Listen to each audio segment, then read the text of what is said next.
페이지는 바로 할게요. 네. 10페이지입니다. 자, 시험 문제에 나올 법한 부분은 선생님이 꼭 찍어놓을 거니까 여러분들 받으시고 하셔야 돼요. 네. 자, 시간과 공간이라는 게 나오는데, 자, 이거라고 봅시다. 시간과 공간. 우리 주변의 자연현상은 시간과 공간으로 설명할 수 있다. 자, 공간이라는 건 그러면 뭐지? 부피, 입체를 얘기하는 거나 아시겠죠? 그래서 규모, 스케일 이거는 별로 주셔야 됩니다. 이거는 살짝 물어볼 수 있어요.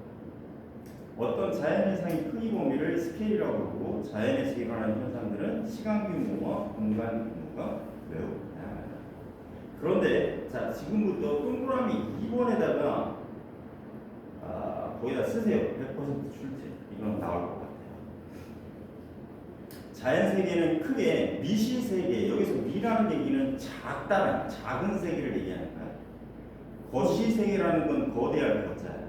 아시겠죠? 네. 그래서 미시 세계와 거시 세계라는 게 있는데, 자, 선생님 분명히 얘기했죠. 얘는 시험 문제에 나올 것 같다라고 얘기했습니다. 그래서 미시 세계라는 것과 거시 세계라는 요거에 대한 개념이 시험 문제에 출제될 것 같지는 않아요. 그런데 뭐가 출제될 것 같냐? 미시 세계나 거시 세계의 얘가 시험을 합니다. 그러니까 쉽게 얘기하면 이런 거야, 얘들아. 미시 세계에는 뭐가 있냐? 거시 세계에는 뭐가 있냐? 이런 걸 물어볼 수 있어요. 아시겠죠? 그런데 선생님이 완벽하게 세팅을 해줄 거니까 이것만 기억해. 알겠죠? 미시 세계와 거시 세계를 구분하는 기준은 미시 세계는 감각기관으로 볼 수 없다. 얘는 볼 수 있다. 이것만 여러분들이 정확하게 인지하고 있으면 됩니다. 알겠습니까? 그러면 굳이 얘를 외우지 않아도 돼요. 알겠죠? 네. 자, 이 예를 들어서 자, 이 탁구공 여기 봅시다. 여기 탁구공이 하나 있어. 분명 보여. 네. 그럼 얘는 어디로 가야 돼? 쉽죠? 봅시다. 얘 한번 읽어볼게요. 원자 눈으로 볼 수 없네, 분자 눈으로 볼 수 없네, 이온 눈으로 볼 수 없네. 따라서 얘네들은 미시다. 나무 볼 수 있죠? 암석 볼 수 있죠? 태양계 망원경을 통해서 볼 수 있습니다. 은하 볼 수 있고요.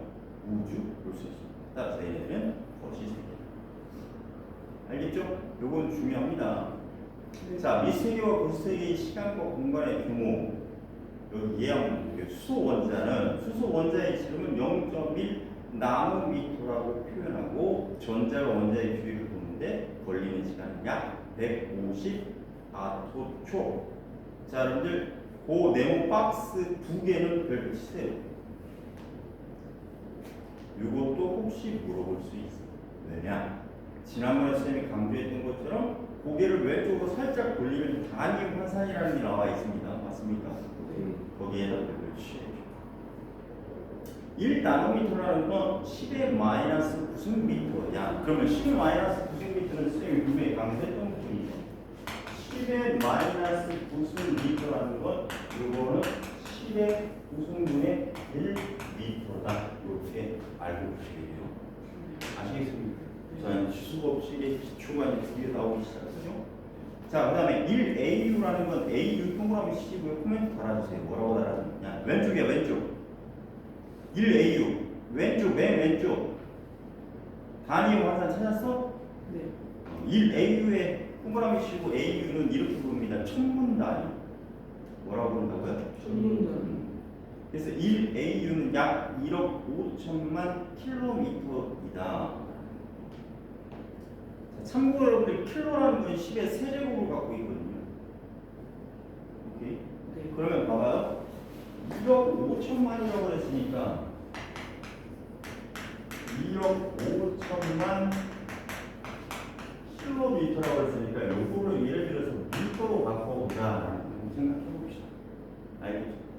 그러면 1억 5천만이라는 것은 그러면 1억 5천에 만을 보셔야 되죠. 근데 여기 앞에 저도의 킬로가 붙으면 10의 세제곱 1000이야. 그러면 1000이 되죠. 됐습니까? 그러면 맨 뒤에서부터 왼쪽으로 쭉 가. 하나, 둘, 셋, 넷, 다섯, 여섯, 일곱, 여덟, 아홉, 열, 11칸 가지고지? 맞아요? 그러면 요거는 1.5 곱하기 10의 11cm가 됩니다. 알겠습니까? 왜? 11칸만 보니까. 이거 여러분들 연습 좀 하셔야 돼요. 알겠죠? 적어주시면 좋겠다. 그 다음에 1아토추는 10의 18승분의 1조와 같다. 그래서 10의 마이너스 18승 표다. 이렇게 부르는 겁니다. 그래서 얘네들은 주로 미시세계와 거시세계를 가늠하는 내용들이겠죠. 그래서 그 네모 박스의 왼쪽은 수소의 원자의 질은 약 0.1 나랍니다. 즉 미시세계를 얘기하는 거고요. 전자가 원자의 주위를 도는 데 걸리는 시간 약 150 아토초. 그럼 이것도 미시세계의 관점에서 말하는 거예요. 됐습니까? 그 자체를 태양과 지구 봅시다. 지구와 태양 사이의 거리 약 1AU 천문단위. 그럼 얘는 거시세계죠. 지구가 공전하는 데 걸리는 시간은 365일. 그럼 이것도 거시세계를 확인하는 거죠. 그래서 그 밑에 두 줄 한번 읽어볼게요. 미시세계는 시간 규모로 나노초 이하의 단위를 사용하고 공간 규모로 나노미터 이하의 단위를 사용한다. 거시세계는 시간 규모로 초분 단위를 사용하고. 자, 여러분 한번 상식적으로 한번 해봅시다. 우리 초시계를 통해서 초가 이렇게 바늘이 이렇게 움직이는 건 볼 수 있잖아요, 그렇죠? 그러니까 거시세계가 분도 마찬가지. 알겠습니까? 근데 뭐 나노초 같은 경우는 우리가 또는 아토초 같은 경우는 우리가 이거 볼 수 있어? 이거 없잖아. 이거 어떻게 봐? 그렇죠? 그래서 걔네는 비슷해. 자, 공간 규모로는 미터 또는 천문 단위 등의 단위를 사용한다. 이건 정확하게 꿰뚫고 있어야 됩니다. 자연현상의 참고 봅시다. 자연현상의 규모에 따라 적절한 방법으로 시간과 공간을 측정해야 합니다. 자, 시간과 공간의 측정 봅시다. 과거의 측정 방법은 주로 거시세계의 시간과 길이 측정만 가능했다. 참고로 여러분, 선생님 잠깐만 보게. 미시세계는 우리가 육안으로 볼 수 없다고 그랬잖아, 맞아요. 그렇죠? 그래서 우리는 간접적으로밖에 측정이 불가능해요. 왜? 내가 도저히 볼 수가 없으니까. 이해되셨습니까? 그러니까 미시세계는 반드시 측정 도구에 의한 측정만 가능해요. 알겠습니까? 그러나 거시세계는 우리가 육안으로 보이니까, 그렇죠? 측정 도구를 활용할 수도 있고 활용하지 않을 수도 있는데, 하지만 미시세계랑 거시세계랑 공통점은 정밀하게 측정을 하기 위해서는 반드시 뭐가 필요하다? 측정 도구가 필요하다. 알겠습니까?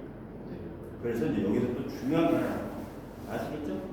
자, 과거의 측정 방법 볼게요. 주로 거시세계의 시간과 길이의 측정만 가능했고, 시간 측정 봅시다. 옛날에는 태양의 위치나 달의 모양 변화 등 천문학적 현상을 이용하여 시간을 나타내고 해시계, 물시계 등등 안구일구 또는 진자시계 등과 같은 도구를 이용하여 시간을 측정합니다. 진자시계라는 게 뭐냐면 여러분들은 잘 본 적이 없을 건데, 시계에다가 축을 달고 얘가 한 번 왔다 갔다 하는 걸 일초로 알겠습니까? 근데 이거는 정밀한 측정이 사실은 불가능해요. 왜일까? 내가 축을 달아서 얘가 왔다 갔다 하는 게 진자시계인데, 여름철에는 여러분들이 중학교 때 배웠던 것처럼 이 추의 길이 선팽창 때문에 어떻게 돼요? 늘어난단 말이에요. 겨울철에는 짧아지고. 그러면 이 진자 추의 길이에 따라서 시간의 차이값이 나요. 알겠습니까? 그러니까 정밀한 측정이 가능하다고 합니다. 알겠습니까? 그러나 어쩔 수 없잖아. 과학이 발전되지 않았기 때문에 그 당시 어차피 시간을 보려면 그 방법밖에 없었다. 아시겠죠? 어렵지 않죠, 여기까지는? 네. 자, 길이 측정 봅시다. 옛날에는 신체의 일부의 길이나 일정한 길이의 막대 등을 이용하여 길이를 측정했고, 그 눈금이 표시된 자를 이용하여 측정했다. 자, 여러분들 이런 거야. 예를 들어 야, 거기 칠판 높이 몇 뼘이야? 한 뼘, 두 뼘, 세 뼘 이러지. 네 뼘. 알겠습니다. 근데 이것도 사실은 무식한 행동이죠. 왜? 사람마다 손의 크기가 다르거든요. 그렇죠? 하지만 어쩔 수 없다. 알겠죠? 그러니까 여러분들은 좋은 세상에 있어야 돼요. 알겠죠? 자, 그 다음에 현대적 추정 방법은 별로 쉬워집니다. 자, 원자나 우주와 같은 규모에서 일어나는 현상을 측정할 수 있다. 그래서 시간 측정, 원자에서 나오는 빛의 진동수를 이용하는, 자, 빛의 진동수 이용 통합식. 세슘 원자 시계로 시간을 정밀하게 측정합니다. 자, 여러분들 여기에서 빛의 진동수를 이용하는 세슘 원자 시계, 여기는 줄 치시고요. 별표 쉬어야 됩니다. 얘는 물어볼 확률이 매우 높은 녀석이에요. 잘 따라오고 계시죠? 됐죠? 자, 그 다음에 길이 측정 볼 거예요. 일단 읽어보고 나서 제가 디테일하게 설명드릴게요. 빛의 속력이 일정한 줄치기고요. 빛의 속력이 일정한 줄치기고 여기다가 광속이라고 써요. 광속. 자, 근데 여러분들 볼게요. 광속이라는 건 여러분들이 좀 코멘트를 다 줘요. 광속이라는 건 이니셜로 C라고 표현하고요. 광속이라는 건 3 곱하기 10의 5승 km/s 라는 속력을 보죠. 알겠습니까? 네. 자, 근데 요거는 3 곱하기 10의 5승 km잖아요. 맞죠? 잠깐만요. 적어주시고요.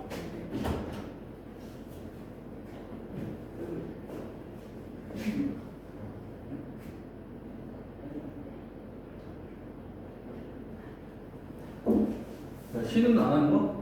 그 쌤 저건데 수학이 좀 어떻게 해요? 뭘 쓰고 내야지? 왜? 그러면 근데 그럼 끊어서 가야 되는 게 괜찮아요. 괜찮잖아. 네. 상관없잖아. 그래 근데 고등학교 때 자, 이거요. 3 곱하기 10의 5승 km/s인데 이거는 킬로가 10의 세제곱이잖아요. 맞죠? 네. 그러면 요거는 곱하기 10의 세제곱 미터 퍼 세컨드 단위가 환산될 수도 있어요. 알겠습니까? 그럼 요거는 결국은 3 곱하기 10의 8승 미터 퍼 세컨드, 즉 1초에 3억 미터를 가는 게 광속입니다. 알겠습니까? 네. 자, 그래서 우리는 자 이제 시작할 거예요. 자, 원자에서 나오는 빛의 진동수를 이용하는 세슘 원자 시계로 시간을 정밀하게 측정하는 거고요. 자, 이걸로 시간 측정하는 건 빛의 진동수 세슘 원자 시계 꼭 기억하시고. 알겠습니까? 그 이유가 있어요.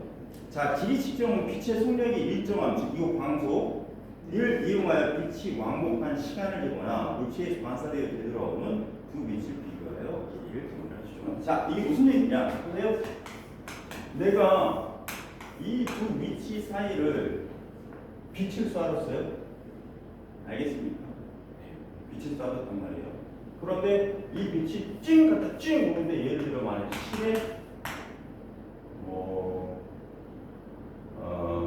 10에 7승초가 걸렸다. 그럼 시간이 엄청 오래 걸렸다는 거죠. 그러면 예를 들어서 만약에 이게 지금 시간이잖아요. 맞죠? 시간 타임이에요. 그럼 갔다 오는데 걸리는 시간이 얘죠. 맞나? 그러면 가는 데만 걸리는 시간은 이걸 어떻게 주면 될까? 나는 이해해주면 되겠지. 만약에 그래요. 왜냐면 우리는 이것의 길이를 측정하고 싶은 거예요. 맞습니까? 그러면 시간을 알아냈고 광속이라는 C값을 알아냈고 그러면 결국은 우리가 중학교 때 배웠던 속력 따라서 이렇게 되는 시간 T분의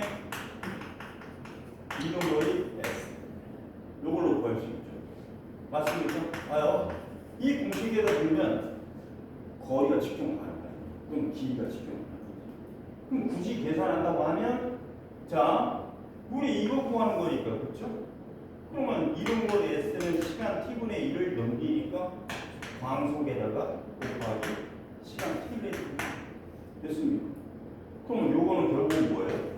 이 둘 사이에 보면 3 곱하기 10의 8세 미터 퍼 세그에다가 곱하기 10의 2분의 10의 7세 세그를 곱해주면 미터가 나옵니다. 맞습니까? 이거 계산해요. 이해되셨나? 그러면 이거 굳이 한번 계산해볼까요? 심심한데? 그러면 얘하고 얘를 나누면 얘가 1.5 곱하기 10의 8승이 되겠죠? 곱하기 10의 7승 미터 됐습니까? 이런 식으로 계산해서 길이를 측정할 수 있다는 얘기예요. 알겠습니까? 선생님이 지금 극단적인 예를 알려드린 건데 이거는 여러분들이 나중에 문제 풀 때 이 원리만 적용시키면 돼. 광속에다가 시간의 데이터 값이 나오면 곱해줘가지고 그들의 뭐를 확인할 수 있다? 길이를 확인할 수 있다. 알겠죠? 이거 관련 문제 있을 거예요. 자, 그래서 여기서 하나만 더 중요한 거 봅시다.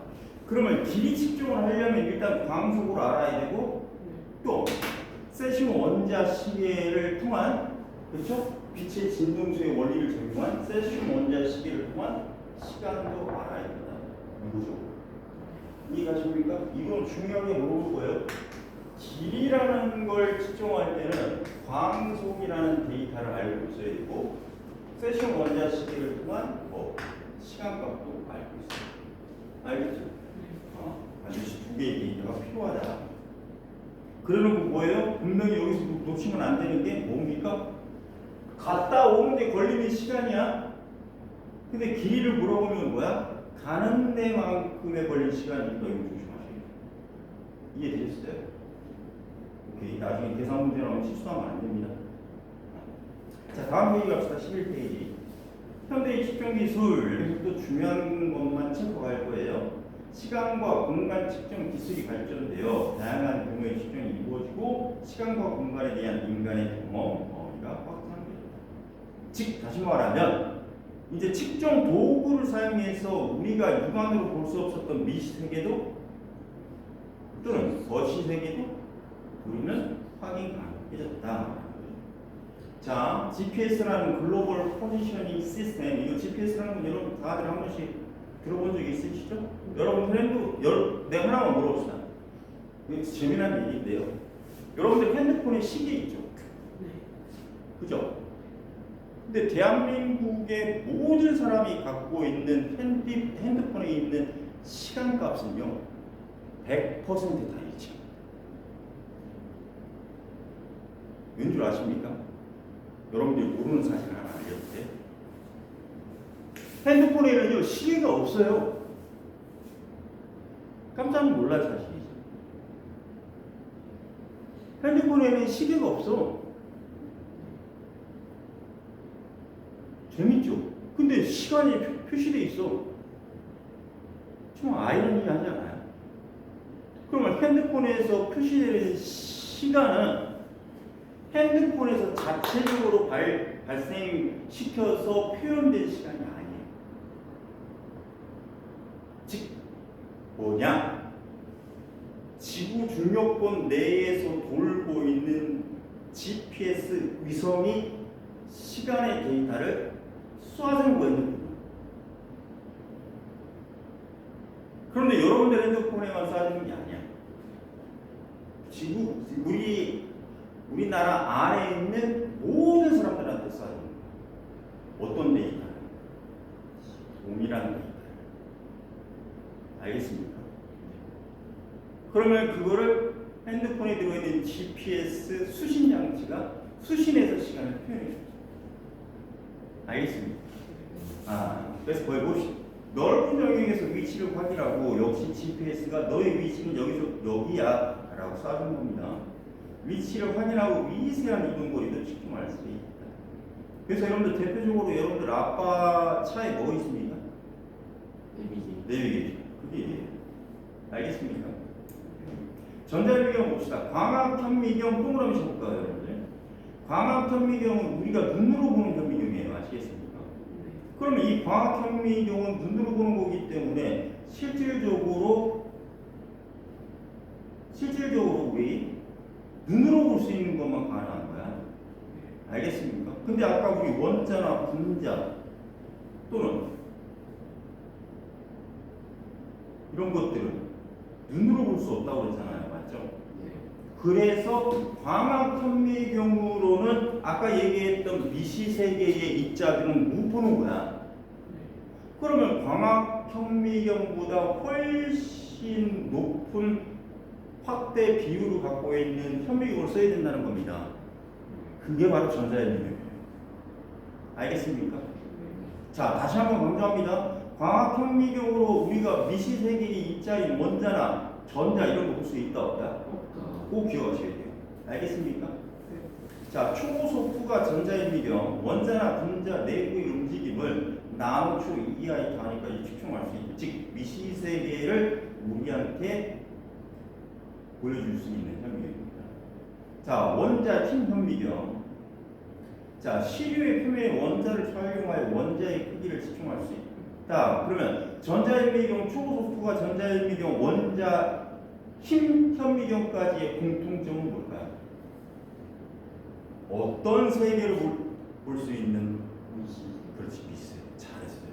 이런 거 잘 기억해 주셨다가 시험 준비 마치고. 알겠죠? 자, 우주망원경은 그러면 당연히 어떤 세계일까? 그렇지, 좋아요. 아주 잘하고 있네. 허블 망원경이나 제임스 웹 우주망원경을 이용하여 멀리 있는 천체의 나이와 거리를 개념학의 문제 한번 풀어봅시다. 핵심 체크. 자연 세계는 시간과 공간이죠. 일본어 공간.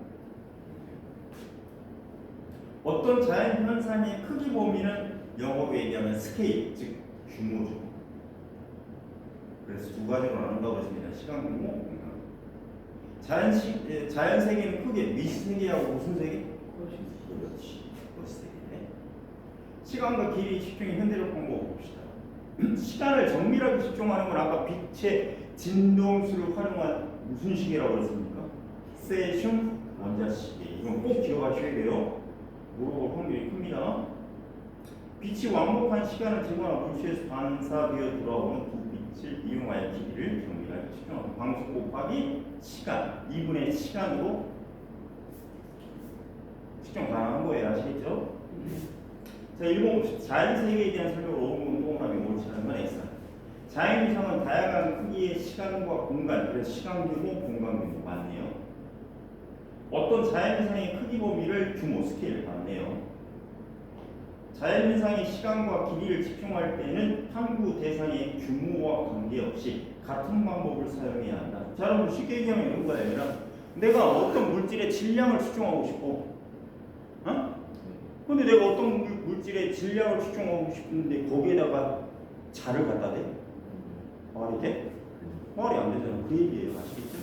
그럼 얘는 5야 X. X. 자, 우리가 일상생활에서 경험하는 세계처럼 인간의 감각으로 관찰할 수 있는 세계, 이거 아까 분명히 얘기했죠? 구분 기준 분명히 알고 가시라고 했습니다. 인간의 감각기관으로도 관찰할 수 있는 세계는 것이야, 미시야? 것이. 좋아요. 원자 수준이 아주 작은 세계와 같이 인간의 감각으로 관찰할 수 없는 세계는 미시. 좋아요. 3번 갑시다. 시간과 길이 측정의 현대적 방법을 보기에서 있는 대로 보세요. 자, 현대적 방법이에요. 이 문제의 중점은 아시겠습니까? 태양의 위치를 기준으로 시간을 측정한다. 이건 뭐예요? 현대적 방법입니까? 아니잖아요. 그렇죠? 맞습니까? 네. 자, 그럼 여러분들 이걸 이렇게 해석하시면 돼. 잠깐. 현대적 방법하고 과거적 방법하고 구분하는 기준은 뭐냐면 도구를 사용하느냐, 도구를 사용하지 않느냐가 큰 부분이야. 알겠습니까? 그냥 내가 대충 눈대중으로 지금 태양이 저기 떠 있어? 그러면 점심 먹을 시간이네. 이거는 현대적 측정입니까? 과거적 측정입니까? 과거적 측정입니다. 그래요. 맞죠? 네 봅시다. 세슘 원자식 이거 그거보다 높다. 현대적이죠. 빛을 쏘아 빛이 왕복한 시간을 재서 길이를 추구한다. 역시 현대적 방법이죠. 정답은 이것. 네. 4번 현대의 측정 기술에 대한 설명으로 오른쪽으로 하는 건 X다. 위성 위치 확인 시스템 GPS로 넓은 영역에서 위치를 파악할 수 있다. 맞는 얘기죠. 여기서 P자가 뭐라고? 포지셔닝. 자, 여러분들 GPS라는 약자는 글로벌, 전 세계적으로 포지셔닝, 위치를 알려주는 시스템이다. 그래서 GPS라고. 알겠습니까? 오케이. 그럼 얘는 동그라미겠죠? 광학 현미경을 이용하여 나무 단위는 뭐죠? 미시세계잖아요, 그렇죠? 맞습니까? 네. 근데 광학 현미경은 내가 눈으로 보는 거잖아. 네. 광학 현미경으로 미시세계 확인 가능하다고 했습니까? 불가능하다고? 불가능. 근데 얘는 X, 그죠? 제임스 웹 우주망원경을 이용하여 멀리 있는 천체를 더 정확하게 추정하는 맞은 얘기죠. 설명 어때요? 괜찮습니까? 네. 응? 자, 12페이지가 있습니다. 자, 기본량과 단위라는 게 있는데 기본량이라는 건 자연 현상을 설명하기 위해 전 세계적으로 규칙을 정하고 통일한 물량. 알겠습니까? 그래서 가장 기본적인 양이다. 여기서 물리량이라는 건 말 그대로 뭐냐면 우리가 알아낼 수 있는 량을 얘기하는 거야. 알겠습니까? 오케이. 예를 들어서 여러분 지구가 큽니까? 아니면 대한민국이 큽니까? 지구가 크죠. 그럼 여기에서 물리량적인 측면으로 얘기하면 지구가 대한민국보다 크다. 이 정도는 우리가 측정 도구를 사용하지 않아도 알아낼 수 있다는 거예요. 이런 크고 작음의 개념을 우리는 물리량이라고 합니다. 아시겠습니까? 자, 그래서 시간, 길이, 질량, 전류, 온도, 광도, 물질량 등으로 총 7개의 기본량이 있다. 이건 중요한 건 뒤에 나오는 거 좀 이따 말씀드릴게요. 기본량은 다른 물리량을 활용하여 표현할 수 없다. 즉, 다시 말하면 예를 들면 이런 거예요. 자, 야 지금 몇 시야? 물어봤는데 네, 지금 300kg입니다. 맞습니까? 야, 이 고기 덩어리 질량 얼마야? 물어봤더니 3시간이에요. 맞습니까? 말이 안 되죠? 그래서 물리량은 다른 물리량으로 대체할 수 없다는 게 중요해요. 알겠습니까? 알겠죠? 네. 자, 거기 봅시다. 기본량의 단위는 별표 치셔야 돼요. 매우 중요한 내용입니다. 자, 국제 단위계 SI라는 얘기는 스탠다드 인터내셔널이라는 뜻이에요. 그럼 인터내셔널이라는 거는 결국은 뭐야? 국제적. 스탠다드라는 건 뭐야? 표준. 아시겠죠? 그래서 국제적 표준값입니다. 알겠죠? 그래서 이게 의미하는 건 뭐냐면 전 세계의 국가들에서 약속을 한 거죠. 야, 예를 들어 우리 시간은 초라는 걸로 통일해서 사용하자.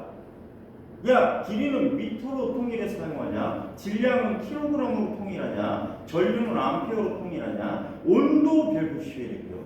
여러분들이 상식을 벗어난 그 밑에 네모 박스의 온도 뭐라고 나와 있습니까? 켈빈이라고 나와 있죠. 근데 우리가 일상적으로 생각하는 온도는 뭡니까? 섭씨 또는 미국 또는 유럽 같은 경우는 화씨 쓰잖아요. 그렇죠? 맞아요? 네. 그러니까 날마다 여러분들 자가 집중. 이거는 좀 알고 갑시다. 서구 쪽에서는 화씨를 써요. 그래서 이 화씨 구하는 공식이 있는데 까먹었네. 9분의 5 곱하기 60인가 그래요. 그래서 도액으로 표현하는 건데, 자, 서구에서는 화씨를 써. 근데 동남아나 아시아 대표적인 국가인 우리나라는 뭘 씁니까? 도시를 쓰죠. 그럼 이게 통일이 안 된 거야. 어? 온도의 기본 단위가 통일이 안 된 거야. 그래서 SI 단위계라는 국제적 표준 규약에서는 야, 니는 도시 쓰니? 니는 화씨 쓰니? 안 되겠다. 우리 통일하자. 그래서 켈빈이라는 온도를 제시하는데 거기에 켈빈에 동그라미 치시고 대줄거리 하세요. 대줄거리 하시고 코멘트 하나 달아놓을 겁니다. 뭐라고? 실험에 사용하는 온도. 실험에 사용하는 온도예요. 아시겠죠? 네.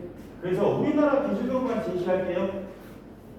자, 우리나라 기준으로만 제시하겠습니다. 요거까지도 적어주시는 게 좋습니다. 켈빈온도 구하는 건 지금 중학교 때 사실 배우는 배웠어요. 우리가 제시하는 도시에다가 플러스 273원에 대해 이것도 적어놓는 게 좋아요. 알겠습니까? 왜? 위침초하고 켈빈온으로 환산하는 내용이 나올 수도 있기 때문입니다. 아시겠죠? 네. 자, 그리고 빛의 밝게 있는 광도는 칸데라를 사용한다는 거. 그 다음에 물질 양은 몰이라는 개념을 사용한다는 건데 칸델라라는 거하고요 몰은요 제가 여기서 디테일하게 설명하지 않을게요. 왜냐 그걸 설명하면 되게 복잡해요. 알겠죠? 그래서 이거는 나중에 고등학교 2학년 때 배우면 되겠다. 아시겠죠? 자, 그럼 이제 동그라미 2번 봅시다. 국제 단위기는 시간이 지나도 변하지 않는 기본 상수를 공하는 시간 방법을 사용하여 기본량의 단위를 정의한다. 자, 거의 기본량의 환기과정은 별표 쉬어야 돼요. 요거 물어볼 확률 조금 있어요. 자, 1970년경 프랑스에서 미터법이 제정되어 길이는 미터, 질량은 킬로그램을 기본 단위로 한 단위법이 생겨났다. 그럼 이거는 프랑스에서 발생된 거예요. 알겠습니까? 그럼 아직까지는 걔의 소유권이지 전 세계적으로 통일시키지는 않았다라는 얘기죠. 알겠습니까? 이거는 의미해석만 잘하고 가시면 돼요. 그 이후 1875년에 17개국이 참여한 미터 협약을 통해 미터법은 국제적인 단위 체계 즉 SI로 발전하게 되었고 미터 협약 이후 시간 또는 전류 또는 온도, 광도, 물질량이 추가되어 7개의 기본량으로 통일됐다. 그 이후 1960년 국제 대양형 총회에서 단위 체계를 정비하여 국제 단위로 통일한다. 자, 여러분들 쉽게 얘기하면 이런 거야. 원초적인 소스는 프랑스에서 제공을 한 거고 그 프랑스에서 제공한 원초적인 소스를 17개국이 동의하여 규약을 만들고 그럼 이것만 이렇게 할 거냐? 그러지 말자. 다른 것도 우리가 한번 논의해서 한번 만들어 보자. 17개국이 참여했고 그 이후에 야 우리가 이거 써보니까 괜찮더라. 17개 나라에서 이렇게 통용되는 것이 통일되니까 훨씬 더 편하더라. 그래서 전 세계 모든 사람들한테 공부했다는 거예요. 아시겠죠? 근데 여기서는 연도까지는 알 필요 없어요. 아시겠죠? 그 흐름만 파악하시면 되고요. 자, 유도량과 단위가 있는데 여기 별표 치고 100% 줄게. 자, 여러분들 선생님의 수업의 패턴을 좀 연구하실 필요성이 있어요. 제가 중요하다고 강조하고 또 별표 치고 100% 출제라고 얘기한 건 선생님이 가지고 있는 경험상 100% 출제할 부분을 구분하는 겁니다. 알겠습니까? 그럼 별표만 친 거는 이거 중요한 거니까 조금 신경 쓰자. 100% 출제라고 표기되어 있는 부분 이건 때려서 배우면 내 걸로 만들어야 됩니다. 이 뜻입니다. 아시겠습니까? 그렇게 이용 잘 하십시오. 자, 근데 이거는 매우 중요해서 나올 것 같아요. 기본량으로부터 유도된 물질의 양을 유도량이라고 본 거예요. 자, 근데 여러분 여기서 말하는 유도라는 얘기는 어디서 많이 들어본 것 같아요. 여러분들 수학에서 배웠잖아요. 수학에서는 거의 대부분 뭐가 있죠? 두 글자? 수학을 공부함에 있어서 꼭 빼놓고 갈 수 없는 두 글자. 공식이죠, 공식. 맞아요? 공식이잖아요. 맞죠? 근데 여러분들 수학에서 조금 더 깊게 공부한다고 치면 공식이라는 건 뭔가를 통해서 유도해서 만들어내는 게 공식이죠. 맞습니까? 예를 들어 자 봅시다. y는 ax 플러스 b라는 1차함수가 있다고 칩시다. 이거는 여러분들 그래프를 통해서 증명을 해야 되는 거 아닙니까? 맞죠? 이해되시나요? 그래서 우리는 이런 경우를 이 공식을 유도한다 이 뜻입니다. 알겠습니까? 그럼 선생님 여기서 말하는 이 유도라는 게 이 내용에서의 유도의 개념과 똑같습니다. 똑같아요. 알겠습니까? 그래서 거기 여러분들 분명히 제가 강조하는데 거기 유도량의 유도의 동그라미 치시고 코멘트 하나 달아볼게요. 공식을 통해 유도.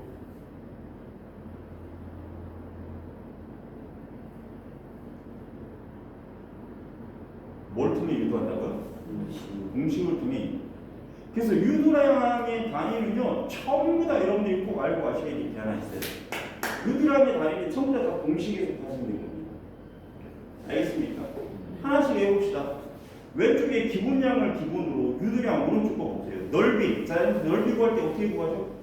가로 곱하기 세로죠? 그러면 가로 미터에다가 세로 미터로 곱한다는 얘기죠? 그럼 미터 곱하기 미터 하면 뭐 되죠? 제곱미터. 그래서 유도량이죠. 오른쪽 있어요 없어요?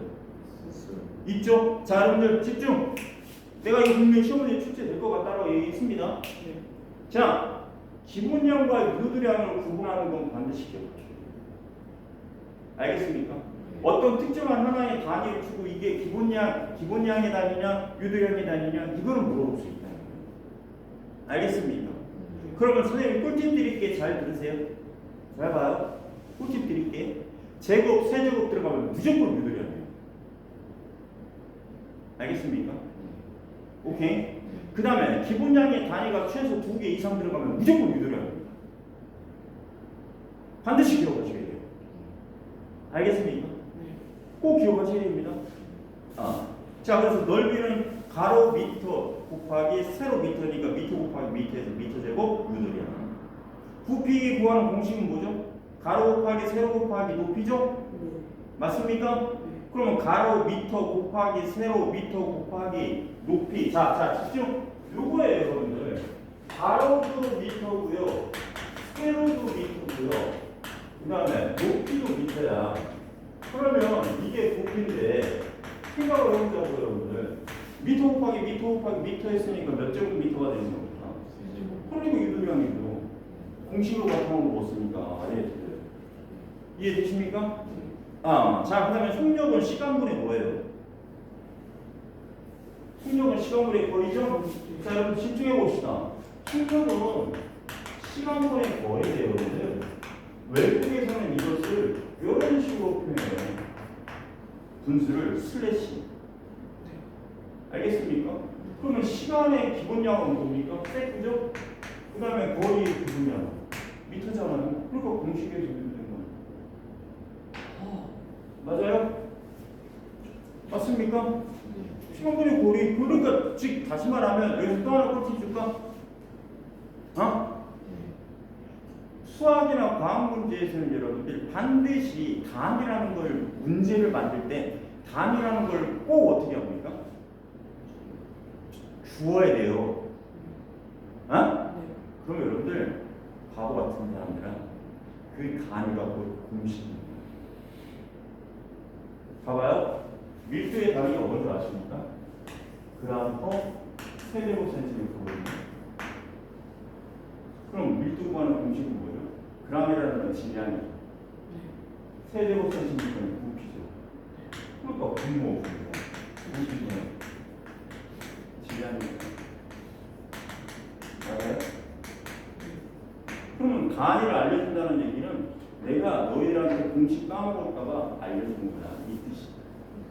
근데 대다수 아이들은 그 단위를 개무시하죠. 그래놓고 어떻게 합니까? 밀도 구하는 공식을 까먹어버리면 그 문제 못 풀죠.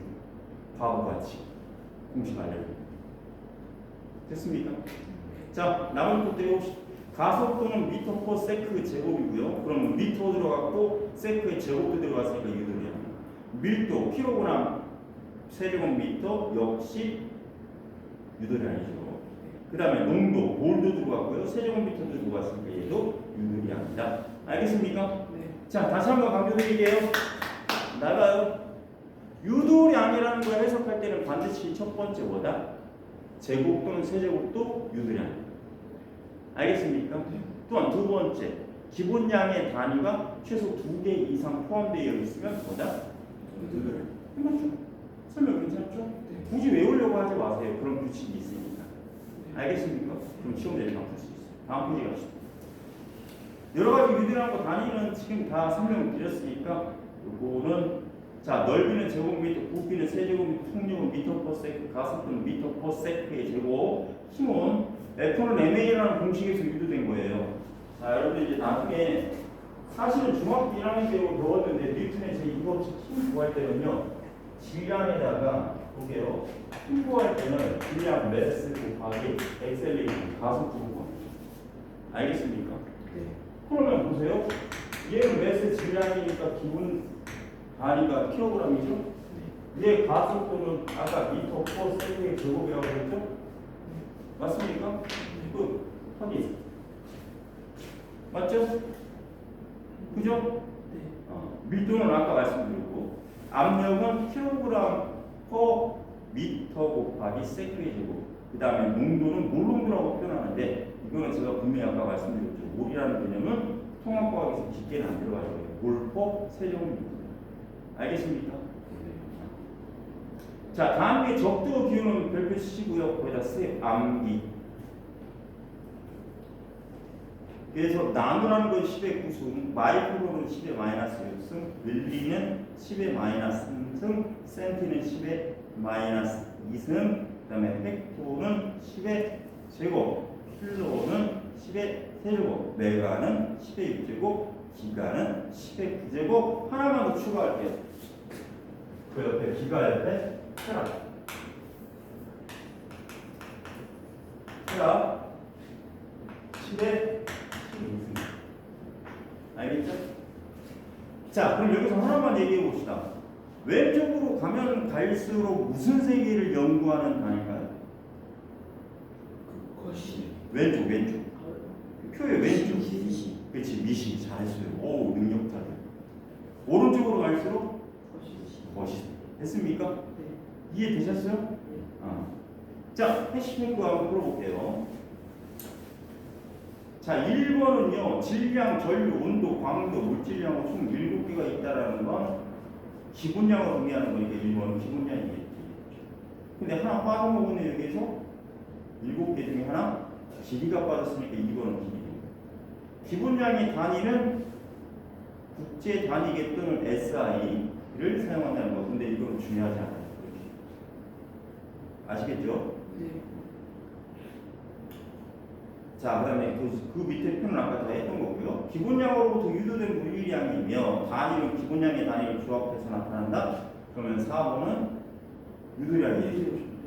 5번은 기본량이고. 자, 1번 풀어봅시다. 자, 기본량에 대한 설명으로 5번 동그라미 옳지 않은 건 X랍니다. 자연현상을 설명하기 위해 사용하는 물리량 중에서 가장 기본이 되는 양은 기본량 맞고요. 시간, 길이, 질량, 온도 등이 있다. 7가지 기본량 맞죠? 다른 물리량을 활용해서 표현할 수 있다고 했습니까? 없다고 그랬잖아요. 그쵸? 질량을 물어보는데 40m입니다. 이렇게 하면 안 된다고 얘기했지 않습니까? 그쵸? 네. 맞습니까? 자, 단위는 국제 단위계를 사용한다. SI, 스탠다드 인터내셔널 맞는 얘기죠. 기본량의 단위를 나타내는 것이 바로 알맞은 기본량과 단위를 쓰랍니다. 자, 질량, 니은 뭐죠? 킬로그램입니다. kg. 근데 여러분들 단위 표시할 때 이거 규칙이니까 조금 잘 알고 갑시다. 항상 이렇게 표현할 때는요, 앞으로 일단은 무조건 대문자로 표현하는 거예요. 네. 알겠습니까? 네. 앞 글자는 대문자고 뒤에 글자는 소문자. 꼭 기억하시고요. 자, 전류는 암페어라고 그랬고 켈빈은 아까 뭐라고 했죠? 온도였죠. 시험에 사용하는 온도. 기억으로 온도. 각 유도량의 단위를 3번입니다. 각 유도량의 단위를 나타낼 때 필요한 기본량의 단위를 여기에서 있는 대로 고르시오. 자, 속력은 시간분의 거리니까 그렇죠. 기억되시죠. 자, 부피는 가로 곱하기 세로 곱하기 높이니까 다 미터로만 구성되어 있어야 되겠죠? 네. 그러면 뭐만 사용합니까? 기억만 사용합니다. 이해 가시죠? 밀도는 아까 부피분의 질량이고 부피의 단위는 아까 뭐라고 했죠? 세제곱미터라고 했잖아요. 맞죠? 네. 그럼 놔두세요. 부피의 단위는 세제곱미터분의 질량의 단위는 킬로그램. 그죠? 그럼 이 두 개 쓰면 되겠네요. 그렇죠? 그러면 기억도 써야 되고 누구도 써야 됩니까? 예. 이해도 써야 되죠. 어렵지 않죠, 그렇죠? 네. 자, 4번은 그렇게 쉬워야 됩니다. 자, 제가 분명히 단위 환산은 중요하다고 얘기했습니다. 됐습니까? 자, 단위를 적도 기호를 사용해 함께 사용하여 단위로 바꿔보세요. 자, 1000이라는 건 10의 3승이죠. 맞습니까? 네. 근데 아까 10의 3승이 적도는 kg였어요. 그렇죠? 그럼 얘는 1km가 되겠죠. 자, 0.001g요. 자, 이것도 환산을 할 줄 아시겠죠? 봐봐. 내가 그래서 어제 그렇게 분명히 강조했죠? 이거 꼭 알아야 됩니다. 수학적 문제예요. 볼게요. 0.001이죠. 네. 그러면 잘 봐요. 이걸 지수로 표현해야 적도를 파악할 수 있을 거 아닙니까? 그럼 얘는 뭐예요? 1000분의 1이죠. 맞나요? 네. 그러면 얘는 1000이니까 10의 세제곱분의 2죠. 네. 맞나요? 그럼 이거를 10의 마이너스 세제곱일 겁니다. 그렇죠? 네. 그럼 10의 마이너스 세제곱, 마이너스 세제곱이라는 건 적도가 밀리죠. 그럼 얘는 밀리그램이 됩니다. 알겠습니까? 상황 딱 보니까 여러분들 어렵죠? 이 개념들? 그죠? 여러분들 선생님한테 수업 안 받으면 이게 다 날아간다. 자, 기본 이론 설명은 오늘은 첫날이니까 여기까지만 하고 왜 그러냐면